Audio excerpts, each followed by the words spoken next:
ശബരിമലയിൽ ദർശനം നടത്തി രാഹുൽ മാങ്കൂട്ടത്തിൽ. പുലർച്ചെ 5-ന് ക്ഷേത്രനട തുറന്നപ്പോഴാണ് രാഹുൽ ദർശനത്തിന് എത്തിയത്. ശശിനാരായണൻ കൂടുതൽ വിവരങ്ങളുമായി നമുക്കൊപ്പം ചേരുകയാണ്. ആദ്യം രാഹുൽ മാങ്കൂട്ടത്തിൽ ശബരിമല സന്നിധാനത്ത് ദർശനം നടത്തുന്നതിന്റെ ദൃശ്യങ്ങളാണ് പ്രേക്ഷകർ ഇപ്പോൾ കാണുന്നത്. രാവിലെ പുലർച്ചെ ക്ഷേത്രനട തുറന്നപ്പോൾ അവിടെ ദർശനം നടത്തുന്ന രാഹുൽ മാങ്കൂട്ടത്തിനെയാണ് ഇപ്പോൾ പ്രേക്ഷകർ ദൃശ്യങ്ങളിൽ കാണുന്നത്.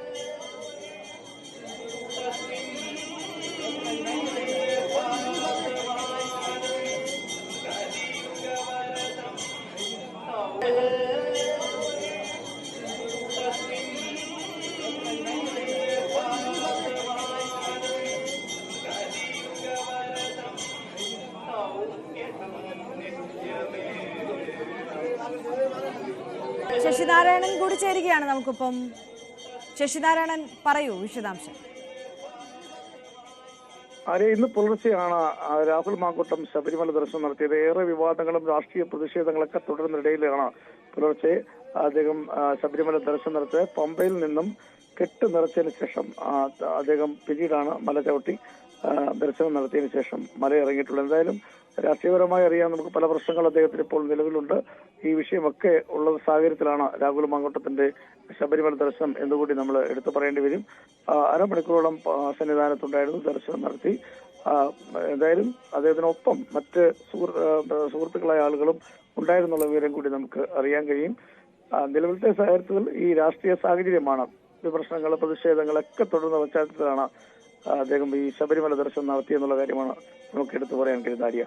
തീർച്ചയായും ശശിനാരായണനാണ് വിവരങ്ങൾ പങ്കുവച്ചത്. ശശിനാരായണൻ സൂചിപ്പിച്ചതുപോലെ തന്നെ അദ്ദേഹം നേരിടുന്ന വലിയ രാഷ്ട്രീയ വിവാദങ്ങൾ നിലനിൽക്കുന്ന ഈ ഒരു സമയത്ത്, രാഷ്ട്രീയമായി അത്രത്തോളം ആരോപണങ്ങൾ നേരിടുന്ന ഈ ഒരു സമയത്ത് അദ്ദേഹം ശബരിമല സന്നിധാനത്ത് എത്തി ദർശനം നടത്തി എന്ന തരത്തിലാണ് ഇതിന് വാർത്താ പ്രാധാന്യം ഉണ്ടാകുന്നത്. നമുക്കറിയാം, സഭാ സമ്മേളനം നടക്കുന്ന സമയമാണ്, തുടർന്നുകൊണ്ടിരിക്കുകയാണ്. സഭയിൽ ആദ്യത്തെ ദിവസം വളരെ ആകാംക്ഷ നിറച്ചുകൊണ്ട് രാഹുൽ മാങ്കൂട്ടത്തിൽ എത്തുമോ ഇല്ലയോ എന്നുള്ള തരത്തിലുള്ള വാർത്തകളും സൂചനകളും ഒക്കെ നിലനിൽക്കുന്നുണ്ടായിരുന്നു. ഏറ്റവും ഒടുവിൽ അദ്ദേഹം എത്തുന്നത് നമ്മൾ കണ്ടതാണ്.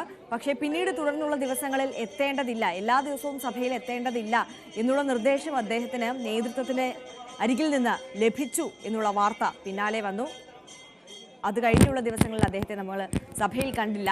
ഇപ്പോൾ ഇതാ ശബരിമലയിൽ ദർശനം നടത്തുന്ന രാഹുൽ മാങ്കൂട്ടത്തിൽ MLA ആണ് പ്രേക്ഷകർ ദൃശ്യങ്ങളിൽ കാണുന്നത്. ഇന്ന് പുലർച്ചെ 5:30 അദ്ദേഹം സന്നിധാനത്ത് എത്തിയത്.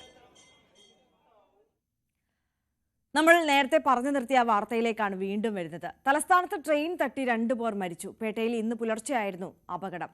സാരംഗ് സുധാകരൻ കൂടുതൽ വിവരങ്ങളുമായി നമുക്കൊപ്പം ചേരുകയാണ്. സാരംഗ്, മരിച്ചത് തമിഴ്നാട് സ്വദേശികളാണല്ലേ? എങ്ങനെയാണ് ഈ അപകടം ഉണ്ടായത്? ഇന്നലെ രാത്രി 1 മണിയോടുകൂടിയാണ് അപകടം നടന്നത്. ഇവർ പാളം മുറിച്ചു കിടക്കുമ്പോൾ അപകടം നടന്നു എന്നാണ് മനസ്സിലാക്കുന്നത്. പക്ഷേ ആത്മഹത്യാ ശ്രമമാണോ എന്ന പോലീസ് അന്വേഷണം നടത്തുന്നുണ്ട്. ഇവർ മധുര സ്വദേശികളാണ്. വിനോദ് ഹരിശരാക്ഷി എന്ന 2 പേരാണ് ട്രെയിൻ തട്ടി മരിച്ചത്. കൊല്ലം തിരുനെൽവേലി ട്രെയിൻ ഇടിക്കുകയായിരുന്നു. ഇവരെ 4 ദിവസം മുമ്പ് മധുര സ്വദേശികളാണ്. മധുരയിൽ വെച്ച് കാണാതായി എന്നൊരു പോലീസ് പരാതി നിലനിൽക്കുന്നുണ്ട്. അതിനുശേഷമാണ് ഇന്നലെ രാത്രി ഇവർ ട്രെയിൻ ഇടിച്ച് മരിക്കുന്നത്. നിലവിൽ പോലീസ് നടപടികൾ പുരോഗമിക്കുകയാണ്. മധുരയിലുള്ള ഇവരുടെ ബന്ധുക്കളും മറ്റും അവിടെ നിന്നും തിരുവനന്തപുരത്തേക്ക് പുറപ്പെട്ടു എന്നാണ് നമുക്ക് ലഭിക്കുന്ന വിവരം. സാരംഗ് സുധാകരനാണ് വിശദാംശങ്ങളുമായി ചേർത്തത്.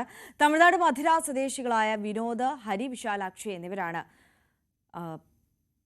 റെയിൽവേ പാളം മുറിച്ചു കടക്കുന്നതിനിടയിൽ അപകടം സംഭവിച്ചു എന്നാണ് കരുതുന്നത്. പേട്ടയിലാണ് ട്രെയിൻ തട്ടി ഈ അപകടം സംഭവിച്ചത്. അതേസമയം തന്നെ ആത്മഹത്യാ ശ്രമമായിരുന്നോ എന്നുള്ള സംശയവും നിലനിൽക്കുന്നുണ്ട്. കോഴിക്കോട് ബീച്ചിന്റെ മുഖച്ഛായ മാറ്റുന്ന പദ്ധതിയായ ഫുഡ് സ്ട്രീറ്റിനെതിരെ കച്ചവടക്കാർ രംഗത്ത്. കടകളുടെ നിർമ്മാണത്തിൽ വേർതിരിവും കടകൾക്ക് സ്ഥാനം നിശ്ചയിക്കുന്നതിൽ പക്ഷഭേദവും ഉണ്ടെന്നാണ് പരാതി. ബീച്ചിൽ പലയിടത്തായി ചിതറിക്കിടക്കുന്ന കച്ചവടക്കാരെ ഫുഡ് സ്ട്രീറ്റിലൂടെ ഒരു ഭാഗത്ത് ക്രമീകരിക്കുകയാണ് പദ്ധതിയുടെ ലക്ഷ്യം. റോഡിൽ നിന്നും 40 മീറ്റർ ദൂരം കച്ചവടങ്ങളുണ്ടാവില്ല. ഇതോടെ ബീച്ചിലെത്തുന്നവർക്ക് അലോസരങ്ങളില്ലാതെ തീരത്തോട് നടക്കാം. സ്റ്റീൽ നിർമ്മിതമായ ഉന്തുവണ്ടികളിലാണ് ഇനി കടകൾ പ്രവർത്തിക്കുക. ഓരോ ഇനം കടകൾക്കും ഓരോ രീതിയിലാണ് രൂപകൽപ്പന. നടപ്പാത, വൈദ്യുതി, കുടിവെള്ള സംവിധാനങ്ങൾ കോർപ്പറേഷൻ സജ്ജീകരിക്കുമ്പോൾ കച്ചവടക്കാരുടെ പേരിലുള്ള 3 ലക്ഷം രൂപയുടെ വായ്പയിലാണ് കട നിർമ്മിച്ചിരിക്കുന്നത്. എല്ലാ കച്ചവടക്കാരിൽ നിന്നും ഒരേ തുക ഈടാക്കുമ്പോഴും ചായക്കടക്കാർ ഒഴികെയുള്ളവർക്ക് മതിയായ സൗകര്യങ്ങളില്ലെന്നാണ് പരാതി. ഞങ്ങൾക്ക് തന്ന എസ്റ്റിമേറ്റ് എന്ന് പറയുന്നത് ഇവിടെ നൽകുന്ന ചായ വണ്ടിക്കുള്ള എസ്റ്റിമേറ്റാണ് തന്നത്. ഇവിടെ ചായ വണ്ടിക്കാരുണ്ട്, ഐസ്ക്രീമിൻ്റെ കച്ചവടം ചെയ്യുന്നവരുണ്ട്, പിന്നെ ശീതളപ്പാനീയം ഉപ്പിലിട്ട ഐറ്റംസൊക്കെ കച്ചവടം ചെയ്യുന്ന ആളുകളുണ്ട്. അവർക്കൊന്നും ആ സൗകര്യങ്ങളില്ല. ഈ വണ്ടിൻ്റെ ഉള്ളിൽ എന്ന് പറഞ്ഞാൽ 60,000 രൂപേൻ്റെ പുറത്തുള്ള വർക്ക് അത് ഈ ചായ വണ്ടിക്ക് മാത്രമേ ഉള്ളൂ. പക്ഷെ നമുക്കത് കുറവാണത്. അതിവിടെയുള്ള പല വണ്ടികളും പരിശോധിച്ച് നോക്കിയാൽ ഒരുപാട് മാറ്റങ്ങൾ കാണാം. പക്ഷെ എല്ലാവർക്കും നൽകുന്ന ഒരേ എസ്റ്റിമേറ്റിൽ നിന്ന് ഒരു മാറ്റം വേണം. കടകളുടെ സ്ഥാനങ്ങൾ നറുക്കെടുപ്പിലൂടെ നിശ്ചയിക്കുമെന്നാണ് കോർപ്പറേഷൻ ആദ്യം പ്രഖ്യാപിച്ചിരുന്നത്. എന്നാൽ രാഷ്ട്രീയ പ്രേരിതമായി നറുക്കെടുപ്പ് ഒഴിവാക്കാൻ അധികൃതർ തീരുമാനമെടുത്തതായും കച്ചവടക്കാർ പറയുന്നു. ഇവരാദ്യം പറഞ്ഞത് നമ്മളോട് നറുക്കെടുപ്പിലൂടെ കച്ചവടക്കാരെ നിശ്ചയിക്കുള്ളൂ എന്ന് പറഞ്ഞിട്ടാണ് നമ്മളൊരു യോഗം വിളിച്ചിരുന്നു. ഇവർ 90 ആൾ ഇവിടുത്തെ കച്ചവടക്കാരെ വിളിച്ചിട്ട് പറഞ്ഞ് യോഗം വിളിച്ചിട്ട് അന്ന് എന്തോ ഇത് അലസിപ്പോയി. അങ്ങനെ പോയപ്പോൾ പിന്നെ അവർ പറഞ്ഞത് നമ്മളെല്ലാ 90 കച്ചവടക്കാരെയും വിളിച്ച് സംസാരിച്ച് നറുക്കെടുപ്പിലൂടെ നിങ്ങളെ നിശ്ചയിക്കുള്ളൂ എന്നാണ് അന്ന് പറഞ്ഞത്. ഇന്ന് പറയുന്നത് നറുക്കെടുപ്പൊന്നും ഉണ്ടാവില്ല. അപ്പോൾ ഇവർക്ക് ഇഷ്ടമുള്ളവർക്ക് ഇഷ്ടക്കാർക്ക് ഇഷ്ടമുള്ളവർക്ക് കൊടുക്കാമെന്നാണ് ഇവരിപ്പോൾ തീരുമാനിച്ച് വരുന്നത്. കാരണം നറുക്കെടുപ്പ് ഉണ്ടെങ്കിൽ ഇപ്പോൾ ഉദ്ഘാടനം അടുത്ത മാസമാണെങ്കിൽ ഇനിയിപ്പോൾ എന്തായാലും യോഗം വിളിക്കാനുള്ള സമയമൊക്കെ കഴിഞ്ഞിരിക്കണം. 90 കച്ചവടക്കാരെയും വിളിച്ചിട്ട് വേണമല്ലോ ഇപ്പോൾ ഇത് സംസാരിക്കാൻ.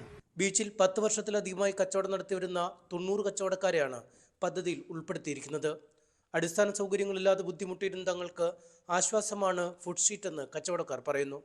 എന്നാൽ അശാസ്ത്രീയമായി സ്ഥാനം നിശ്ചയിച്ചാൽ കടുത്ത പ്രതിസന്ധിയിലേക്കാവും നീങ്ങുകയെന്നും ഇവർ വ്യക്തമാക്കുന്നു. ന്യൂസ് 18 കോഴിക്കോട്.